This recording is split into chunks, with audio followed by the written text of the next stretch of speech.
सभी भक्तजनों का स्वागत है। पवित्र भगवत गीता श्रृंखला में यह केवल एक ग्रंथ नहीं है, यह जीवन को समझने का मार्ग है। आइए जानें कि यह दिव्य ज्ञान आज के समय में भी हमारे हर प्रश्न का उत्तर कैसे देता है। भगवत गीता अध्याय 1 श्लोक 3 का शब्दार्थ इस प्रकार है। हे आचार्य, पांडुपुत्रों की विशाल सेना को देखिए, जिसे आपके बुद्धिमान शिष्य द्रुपद के पुत्र ने अत्यंत कौशल से व्यवस्थित किया है।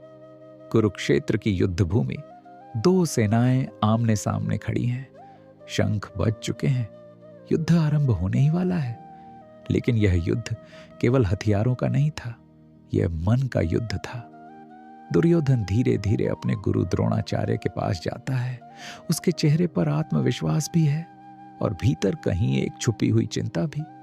वह जो कहता है वह केवल शब्द नहीं थे, वह एक सोची समझी योजना थी। उसे भली भांति ज्ञात था कि द्रोणाचार्य का अतीत राजा द्रुपद से जुड़ा हुआ है, एक ऐसा संघर्ष जिसने बदले की अग्नि को जन्म दिया और उसी अग्नि से जन्म हुआ धृष्टद्युम्न का, एक ऐसा पुत्र जिसका उद्देश्य ही था द्रोणाचार्य का अंत करना।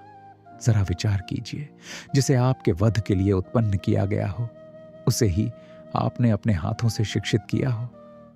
द्रोणाचार्य यह सब जानते थे, फिर भी जब वही धृष्टद्युम्न उनके पास शिक्षा प्राप्त करने आया तो उन्होंने बिना किसी संकोच के उसे संपूर्ण युद्ध विद्या प्रदान की।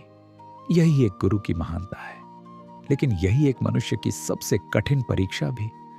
आज वही शिष्य उनकी ही सिखाई हुई नीति और व्यवस्था के आधार पर पांडवों की सेना का नेतृत्व कर रहा था। दुर्योधन ने इसी बात को छेड़ा, परंतु सीधे नहीं। उसने केवल इतना कहा, देखिए आचार्य, यह सेना आपके ही शिष्य द्वारा सजाई गई है। शब्द सरल थे, परंतु उनका प्रभाव गहरा था। वह वास्तव में क्या कहना चाहता था?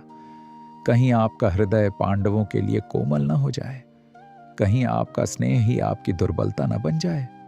विशेष रूप से अर्जुन, जो द्रोणाचार्य का अत्यंत प्रिय और श्रेष्ठ शिष्य था। दुर्योधन जानता था, युद्ध भूमि में शस्त्र चलाने से पहले मन को जीतना आवश्यक होता है। इसलिए उसने एक बीज बोया, धीरे से, बिना किसी आहट के, संदेह का बीज। और यही बीज सबसे दृढ़ व्यक्ति को भी भीतर से कमजोर कर सकता है। और अंत में उसने एक संकेत भी दे दिया, यदि युद्ध में भावनाएं हावी हो गईं तो पराजय निश्चित है। जीवन में सबसे घातक आघात वह नहीं होता जो सामने से आए, बल्कि वह होता है जो मन में संदेह बनकर प्रवेश कर जाए। आइए अब समझते हैं इस श्लोक का आज के वास्तविक जीवन में क्या महत्व है।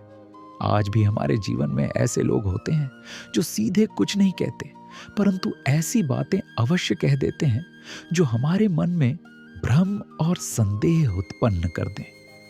पहली बात, हमें केवल शब्दों को नहीं, बल्कि उनके पीछे छिपे उद्देश्य को समझना चाहिए, क्योंकि हर सलाह वास्तव में हमारे हित के लिए हो यह आवश्यक नहीं है। दूसरी बात, भावनाएं आवश्यक हैं, लेकिन यदि वही हमारे निर्णयों को नियंत्रित करने लगें तो वही हमारी सबसे बड़ी कमजोरी बन जाती है। तीसरी बात, हर किसी पर आंख बंद करके विश्वास करना उचित नहीं है। अच्छा करना आवश्यक है, लेकिन सजग रहना उससे भी अधिक आवश्यक है। चौथी और सबसे महत्वपूर्ण बात, जीवन का सबसे बड़ा युद्ध बाहर नहीं, हमारे अपने मन के भीतर चलता है। सत्य यह है, दुनिया आपको हर दिन प्रभावित करने का प्रयास करेगी। कोई आपके भीतर भय उत्पन्न करेगा, कोई संदेह और कोई तुलना। लेकिन यदि आपने अपने मन को संभाल लिया तो बाहरी परिस्थितियां आपको विचलित नहीं कर पाएंगी। और अंत में, जिस व्यक्ति के भीतर स्पष्टता होती है उसे कोई भी भ्रमित नहीं कर सकता।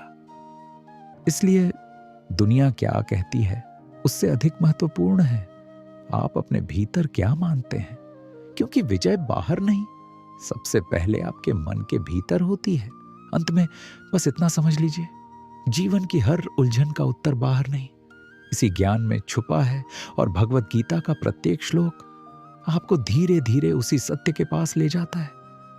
अगर आप इस ज्ञान को केवल सुनना नहीं, बल्कि अपने जीवन में उतारना चाहते हैं, तो चैनल के सदस्य बने, इस पवित्र ज्ञान यात्रा में हमारे साथ जुड़ें।